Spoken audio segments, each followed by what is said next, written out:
একতরফা জাতীয় সংসদ নির্বাচন করে ক্ষমতায় থাকতে চেয়েছিল বিএনপি আর গণতন্ত্র ফিরিয়ে আনার প্রতিবাদে মাঠে নেমেছিল আওয়ামী লীগ। ১৭ বছর আগের সেই ঘটনার সূত্র ধরে ক্ষমতায় বসেছিল সেনা সমর্থিত তত্ত্বাবধায়ক সরকার। ২ বছরের রাজত্বে অনেক ঘটনার জন্ম দিয়ে শেষ পর্যন্ত সাধারণ নির্বাচনের মাধ্যমে ক্ষমতা হস্তান্তর করতে বাধ্য হন তারা।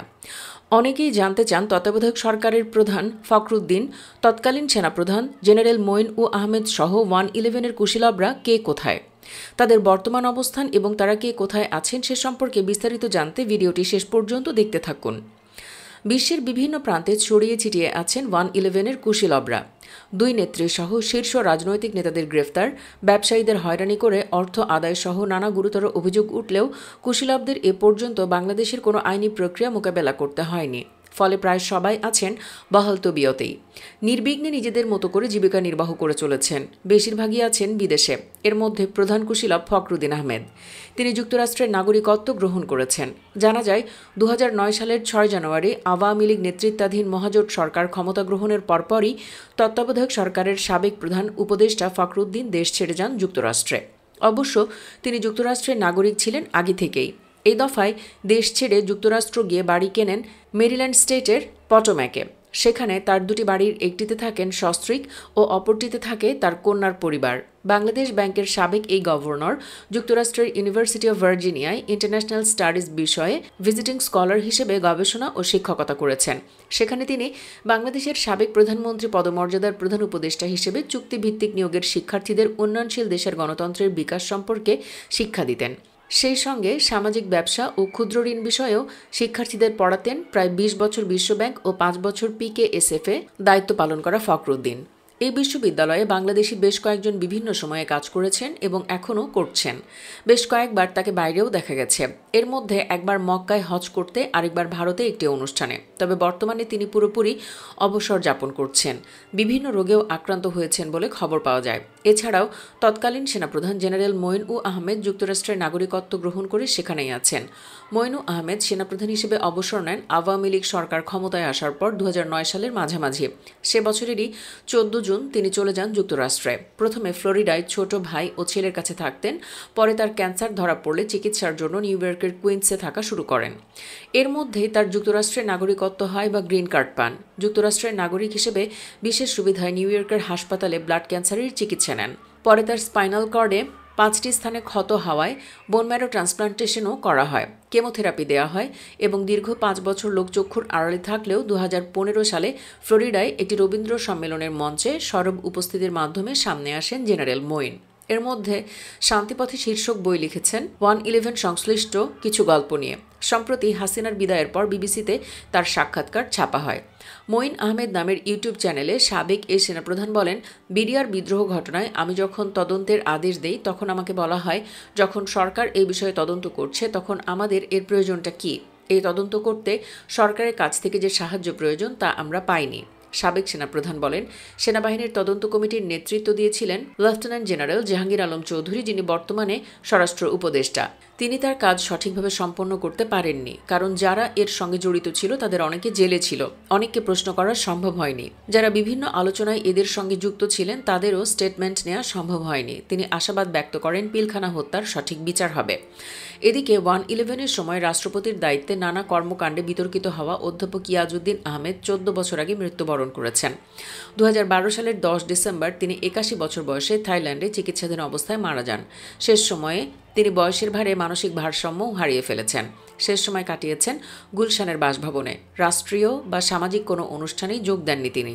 এছাড়াও 111-এর আরেক আলোচিত ও সমালোচিত সামরিক কর্মকর্তা ব্রিগেডিয়ার জেনারেল চৌধুরী ফজলুল বারী আছেন যুক্তরাষ্ট্রের ডালাসে। তত্ত্বাবধায়ক সরকারের শেষ সময়ে ব্রিগেডিয়ার বারী ওয়াশিংটন ডিসির বাংলাদেশ দূতাবাসে সামরিক অ্যাটাচির চাকরি নিয়ে দেশ ত্যাগ করেছিলেন। পরে আওয়ামী লীগ সরকার তাকে দেশে ফেরার নির্দেশ দিলেও তিনি ফেরেননি। পরে তার স্ত্রীর আবেদনের পরিপ্রেক্ষিতে যুক্তরাষ্ট্রে বৈধ অভিবাসীর স্ট্যাটাস পান, কিন্তু ভীষণ অভাবগ্রস্ত হয়ে পড়েন। মাঝে ডমিনোস পিৎজা ও ওষুধ কোম্পানির ডেলিভারি ম্যানের দায়িত্ব পালন করেছেন বলেও তথ্য আছে। 111-এর সেনা সমর্থিত তত্ত্বাবধায়ক সরকারের আমলে দেশের দুর্নীতি অনিয়ম দূর করার অভিযানের জন্য গঠন করা গুরুতর অপরাধ দমন সংক্রান্ত জাতীয় কমিটির প্রধান সমন্বয়ক লেফটেন্যান্ট জেনারেল মাসুদ উদ্দিন চৌধুরী 2008 সালের 4 নভেম্বর বাংলাদেশের হাইকমিশনারের দায়িত্ব নিয়ে চলে যান অস্ট্রেলিয়ায়। স্বাভাবিক মেয়াদ শেষ হওয়ার পর 4 দফায় মোট 6 বছর অস্ট্রেলিয়ায় দায়িত্ব পালন করে 2014 সালে ঢাকায় ফিরে আসেন। এখন ঢাকার তেজগাঁও এলাকায় একটি 5 স্টার মানের রেস্টুরেন্ট পরিচালনা করছেন লেফটেন্যান্ট জেনারেল মাসুদ উদ্দিন চৌধুরী। 2 মে বিদেশে থাকায় সস্ত্রীক রেস্টুরেন্ট ব্যবসা নিয়ে ব্যস্ত তিনি। 111-এর সময়ে প্রতিরক্ষা গোয়েন্দা মহাপরিদপ্তর DGFI পরিচালক হিসেবে দায়িত্ব পালনকারী মেজর জেনারেল ATM আমিন 2009 সালের 17 মে সব আর্থিক সুবিধাসহ সেনাবাহিনী থেকে অবসর নেন। পরে একটি বেসরকারি বিশ্ববিদ্যালয়ের শিক্ষক পরিচয়ে দেশ ত্যাগ করেন।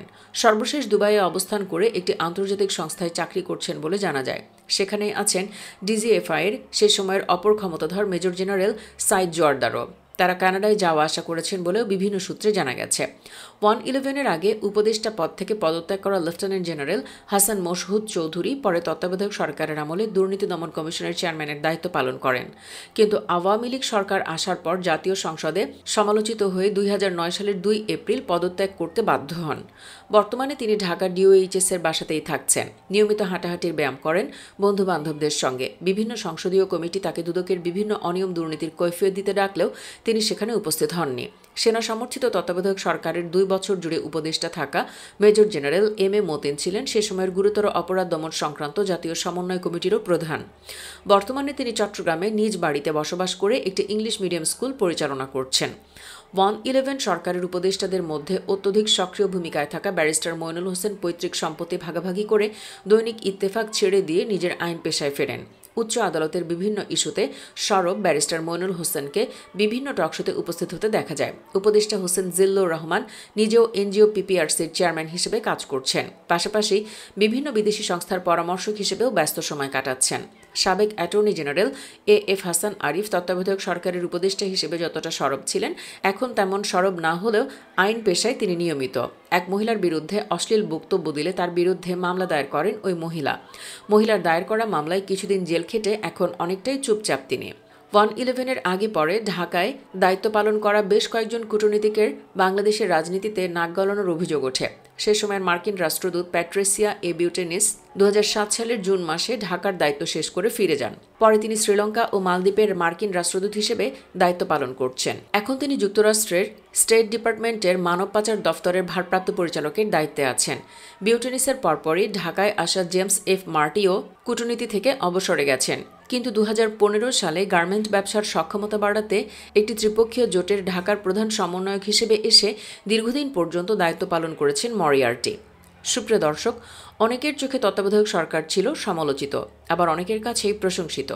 তত্ত্বাবধায়ক সরকারকে আপনার কাছে কেমন লাগতো কমেন্ট বক্সে জানিয়ে দিন আপনার মতামত। ভিডিওটি ভালো লাগলে লাইক দিন এবং শেয়ার করুন।